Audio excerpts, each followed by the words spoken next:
Hello दोस्तों, study GK में आपका स्वागत है।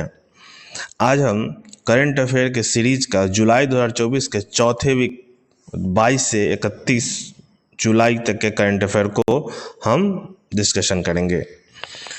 तो आइए स्टार्ट करते हैं। पहला क्वेश्चन कि राष्ट्रपति भवन के दरबार हॉल का नया नाम क्या रखा गया है। ये राष्ट्रपति भवन का जो दरबार हॉल है, यहीं पर राष्ट्रीय पुरस्कार को वितरण किया जाता है, प्रस्तुत किया जाता है, कोई महत्वपूर्ण समारोह को ऑर्गेनाइज किया जाता है। तो 4 ऑप्शन दिया हुआ है: अशोक मंडपम, गणतंत्र मंडपम, सारनाथ मंडपम, रिपब्लिक हॉल। तो सही ऑप्शन आपका हो जाएगा गणतंत्र मंडप। ठीक है। अगला क्वेश्चन, दक्षिण पूर्व एशिया देश ने हाल ही में एक विशेष डाक टिकट सेट जारी की है, जिसमें अयोध्या के भगवान राम पर एक डाक टिकट भी शामिल है। तो 4 ऑप्शन आपको है: लाओस, कंबोडिया, थाईलैंड और सिंगापुर। तो यहाँ देखिए, इसका सही ऑप्शन है, मतलब जब से राम मंदिर निर्माण हुआ है तब से पहला देश है दक्षिण पूर्व एशिया का जिसने राम लला पर डाक टिकट जारी किया है। तो यहाँ पर सही आंसर हो जाएगा ऑप्शन ए, लाओस। आप यहाँ पर देख सकते हैं, यहाँ पर राम जी का एक टिकट जारी किए गए, उसके बाद भगवान बुद्ध का एक टिकट जारी किया है, क्योंकि लाओस में लगभग 2/3 बौद्ध धर्म निवास करता है, 67%। ठीक है। यहाँ देखिए, जयशंकर ने लाओस के उप प्रधानमंत्री और विदेश मंत्री सलीमक्से कोसाथीन के साथ मिलकर लाओ पीडीआर भारत के साझा सांस्कृतिक विरासत का जश्न थीम पर 2 सेट टिकट जारी किया गया। एक पर अयोध्या रामलला की मूर्ति है, जबकि दूसरे पर लाओस के प्राचीन राजधानी लुआंग प्रबांग से भगवान बुद्ध को याद में बनाया गया है। अगर लाओस की राजधानी की बात करें तो लाओस की राजधानी वेनतियांग है। ठीक है। और अगर इसके मुद्रा की बात करें तो इसका मुद्रा है लाओ तियान किप, LKP इसका शॉर्ट फॉर्म है, लाओ तियान किप। ठीक है। अगला क्वेश्चन, हाल ही में कौन सा भारतीय इंग्लिश चैनल पार करने वाला विश्व का सबसे युवा पैरा तैराक बन गया। मतलब कि पैरा मतलब कुछ विकलांगता उनमें है। 4 ऑप्शन है: निरंजन मुकुंदन, रीमो साहा, सत्येंद्र सिंह और जिया राय। तो सही ऑप्शन इसका हो जाएगा जिया राय। आप यहाँ देख सकते हैं, मुंबई के 16 वर्षीय, देखिए सबसे कम उम्र का है, 16 वर्षीय जिया राय ने 28 से 29 जुलाई को 17 घंटे 25 मिनट में 34 किलोमीटर तैरकर इंग्लिश चैनल पार करने वाली सबसे कम उम्र की और सबसे तेज पैरा तैराक बन गई है। इनके नाम पाक जलडमरू मध्य, पाक जलडमरू पता है भारत और श्रीलंका के बीच है, पार करने का रिकॉर्ड भी है। श्रीलंका इंग्लिश चैनल इंग्लैंड को फ्रांस से अलग करती से पहली बार 1875 में कैप्टन मैथ्यू वेब ने तैरकर पार किया था। ठीक है। ये 16 वर्षीय है पैरालंपिक जिया राय। अगला क्वेश्चन, हाल ही में किस टाइगर रिजर्व में बिजली उत्पादन के लिए पवन टरबाइन स्थापित की गई है। अच्छा, आपको बता दें कि भारत में टाइगर रिजर्व की संख्या टोटल 54 है। 4 ऑप्शन है: Kanha tiger reserve, Periyar tiger reserve, Bandipur tiger reserve और मानस टाइगर रिजर्व। अगर कान्हा टाइगर रिजर्व की बात करें तो ये आपका पड़ता है MP में। ठीक है। और इसे 1933 में इन्हें वाइल्ड लाइफ का दिया गया था। उसके बाद पेरियार पड़ता है आपका केरल में, बांदीपुर जो पड़ता है इसको पहले वेणुगोपाल टाइगर रिजर्व के नाम से जाना गया था। इसको 1941 में रिकॉग्नाइज किया गया था। और अगर मानस की बात करें तो मानस असम में हुआ है और इसे 1990 में रिकॉग्नाइज किया गया था। ठीक है। तो इसका सही ऑप्शन आपका हो जाएगा Periyar tiger reserve. Periyar tiger reserve आपका केरल के इडुक्की जिला में पड़ता है। और ये पेरियार टाइगर रिजर्व जो है, इसमें नदी बहती है, एक पेरियार और पद्मा, 2 नदी बहती है, उसी के नाम से पेरियार टाइगर रिजर्व नाम रखा गया। अगला क्वेश्चन, हाल ही में अगले साल जुलाई तक रेलवे कनेक्टिविटी के तहत आने वाला पूर्वोत्तर क्षेत्र के चौथा राजधानी शहर कौन है। तो यहाँ पहले ही आप देख चुके हैं कि चौथा राजधानी शहर मिजोरम की राजधानी आइजोल है। अगला क्वेश्चन, राजस्थान ने किन भर्ती में अग्निवीरों को आरक्षण प्रदान करने की घोषणा की है। ये 4 ऑप्शन आपको दिया गया है: जेल और वन रक्षक और राज पुलिस, शिक्षक, स्वास्थ्य, राजस्व विभाग, पंचायत सेवक और परिवहन सार्वजनिक निर्माण। 4 ऑप्शन दिया है। तो सही ऑप्शन आपका हो जाएगा जेल और वन रक्षक और राज्य पुलिस विभाग। ठीक है, इसमें अग्निवीर से निकले हुए व्यक्तियों की भर्ती की जाएगी।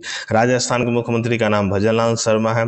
इससे पहले भी आपको केंद्रीय गृह मंत्रालय ने केंद्रीय सशस्त्र पुलिस बल और अर्धसैनिक बल में 10% आरक्षण की घोषणा की थी। ठीक है, अगला क्वेश्चन, पूर्वोत्तर का कौन सा सांस्कृतिक स्थल सांस्कृतिक श्रेणी के तहत यूनेस्को के विश्व विरासत सूची में शामिल होने वाला पहला स्थान बन गया हुआ?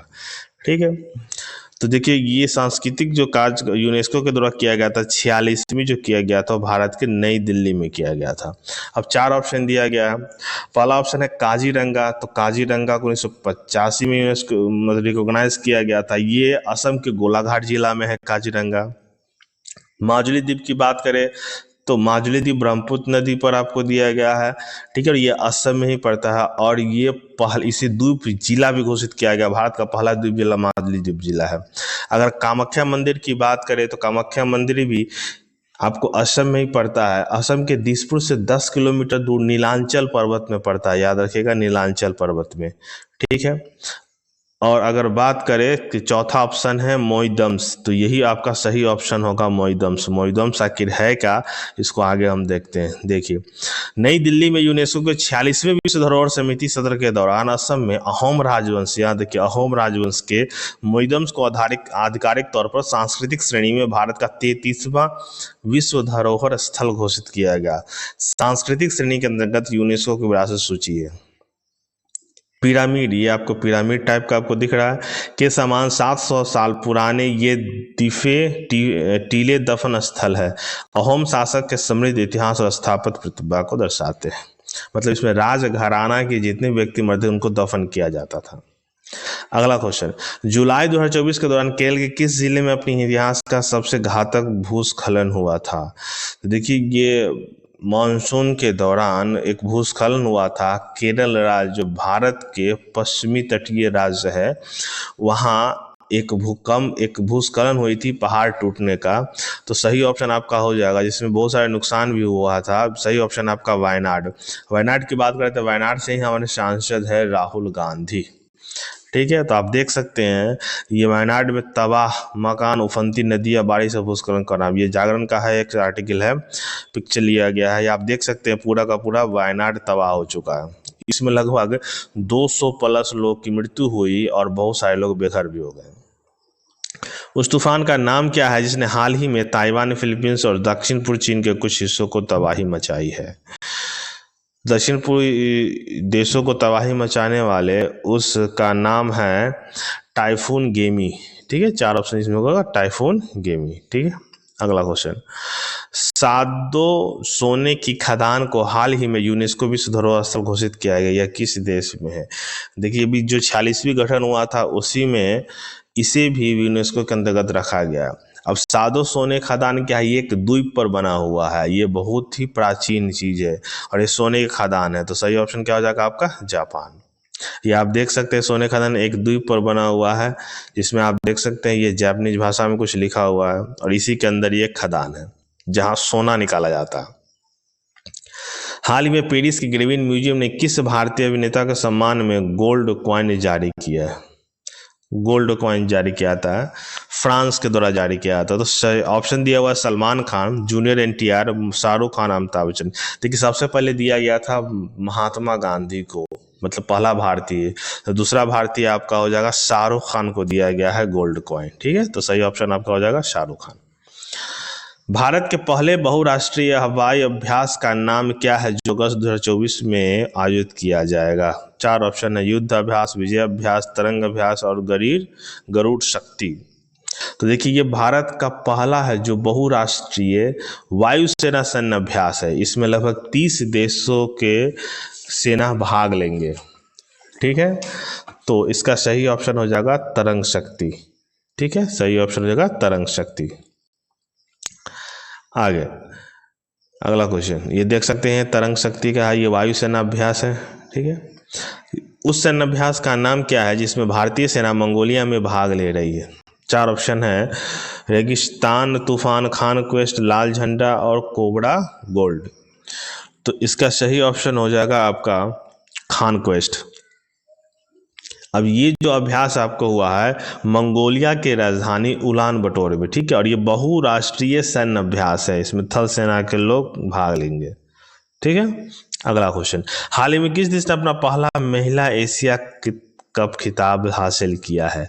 देखिए महिला एशिया कप भारत के एशिया में स्थित सभी देशों के बीच खेला जाता है, जिसमें से लगभग 9 से 10 देश खेलते हैं। यह खेल श्रीलंका में खेला गया था और पहली बार श्रीलंका ने इस खिताब को जीता है। भारत ने 7 बार जीता है, 1 बार बांग्लादेश और 1 बार श्रीलंका जीता है। तो सही ऑप्शन क्या हो जाएगा? श्रीलंका। आप देख सकते हैं ये श्रीलंका चैंपियन है। एशिया कप के फाइनल में भारत को 8 शेष गेंद रहते हुए 8 विकेट से हरा दिया था। भारत 7 बार इसका विजेता रह चुका है, बांग्लादेश 1 बार और श्रीलंका 1 बार। असम के नए राज्यपाल के रूप में किसने शपथ लिया? असम के राज्यपाल चाह हेमंत बिस्वा शर्मा, ये तो मुख्यमंत्री है। विजय बिश्नोई ये गुवाहाटी के मुख्य न्यायाधीश है। लक्ष्मण प्रसाद आचार्य और संतोष कुमार गंगवार, तो लक्ष्मण प्रसाद आचार्य सही ऑप्शन होगा, ठीक है। और अगर संतोष कुमार गंगवार की बात करें तो ये झारखंड के राज्यपाल नियुक्त हुए हैं, संतोष कुमार गंगवार। झारखंड के नए राज्यपाल के रूप में किसे नियुक्त किया गया? अभी हम लोग पढ़े हैं संतोष कुमार गंगवार, ठीक है। अगर सीपी राधा, ये पहले झारखंड के राज्यपाल थे सीपी राधाकृष्णन, जिन्हें महाराष्ट्र के राज्यपाल के रूप में शपथ लिया गया है, ठीक है। अगला क्वेश्चन, अगस्त 2024 से संघ लोक सेवा आयोग यूपी के अध्यक्ष किसे नियुक्त किया गया? ये बहुत इंपॉर्टेंट है। तो देखिए अभी तक जो अध्यक्ष थे वो मनोज सोनी थे, और नया अध्यक्ष जो नियुक्त किया गया है, 4 ऑप्शन दिया गया है, तो नया अध्यक्ष जो नियुक्त किया गया है वो प्रीति सूदन है। ये आंध्र प्रदेश कैडर के IAS ऑफिसर हैं, महिला IAS ऑफिसर है। इन्हें UPSC के अध्यक्ष नियुक्त किया गया। सिडबी के चेयरमैन प्रबंध निदेशक का कार्यभार हाल ही में किसे सौंपा गया? क्या किसने संभाला? देखिए सिडबी का अगर ऑप्शन दिया विनय सिन्हा, मनोज मित्तल, नृपेंद्र मिश्र और राजीव प्रसाद, तो सही ऑप्शन अगर आपको देखते हैं तो ये सही ऑप्शन आपका हो जाएगा मनोज मित्तल। अगर सिडबी की बात करें तो सिडबी का फॉर्म क्या होता है? Small industry development bank of India. इसकी स्थापना कब हुई थी? 2 अप्रैल 1990 ईस्वी को। अगर इसका हेड क्वार्टर की अगर हम बात करें तो हेड क्वार्टर इसका है लखनऊ, ठीक है, यूपी में पड़ता है। आगे, भारतीय अंतर्राष्ट्रीय फिल्म महोत्सव के 55वें 56वें संस्करण के महोत्सव निदेशक के रूप में किसे नियुक्त किया गया? 4 ऑप्शन दिया हुआ, अनुराग कश्यप जो एक डायरेक्टर है, करण जौहर ये भी एक डायरेक्टर है, शेखर कपूर भी डायरेक्टर और जोया अख्तर भी डायरेक्टर है। तो सही ऑप्शन आपका हो जाएगा शेखर कपूर, ठीक है। अब बात करें कि गोवा फिल्म महोत्सव में 55वां फिल्म महोत्सव आपका हो जाएगा 20 से 28 नवंबर के बीच खेल होगा। अगर बात किया पहला फिल्म महोत्सव कब हुआ था? पहला फिल्म महोत्सव 1952 में हुआ था और ये मुंबई में हुआ था जनवरी 1952 में, ठीक है। लेकिन पहले फिल्म महोत्सव में कोई कंटेस्टेंट नहीं थे। भारत में किस दिन को कारगिल विजय दिवस के रूप में मनाया जाता है? 25 जुलाई, 26 जुलाई, 27 जुलाई और 28 जुलाई। ये तो सभी के ज़हन में है, ये 26 जुलाई को मनाया जाता है और इसी दिन कारगिल विजय दिवस मनाया जाता है। आप देख सकते हैं कारगिल विजय दिवस 1999 के कारगिल युद्ध में पाकिस्तान पर भारतीय सेना की जीत की याद में मनाया जाता है। इसकी 25वीं वर्षगांठ पर प्रधानमंत्री नरेंद्र मोदी कारगिल युद्ध स्मारक पर शहीदों की श्रद्धांजलि देने के लिए लद्दाख के द्रास सेक्टर का दौरा भी किया। ये 8 मई से 26 जुलाई 1999 तक लड़े गए कारगिल युद्ध में पाकिस्तान सेना से मुजाहिदीन के वेश में भारतीय चौकियों की घुसपैठ की थी। भारत के ऑपरेशन विजय, याद रखिएगा, ऑपरेशन विजय ने इन्हें सफलतापूर्वक खदेड़ दिया। उस समय की बात करें तो उस समय आप शासन में थे बीजेपी, जिनके प्रधानमंत्री थे अटल बिहारी वाजपेयी, ठीक है। तो यह करंट अफेयर आपका यहीं पर ख़त्म होता है। आगे हम लोग चलते हैं, ठीक है। तो ये अंतिम क्वेश्चन था। अधिक जानकारी के लिए PDF के लिए आप टेलीग्राम चैनल को ज्वाइन कर सकते हैं। धन्यवाद।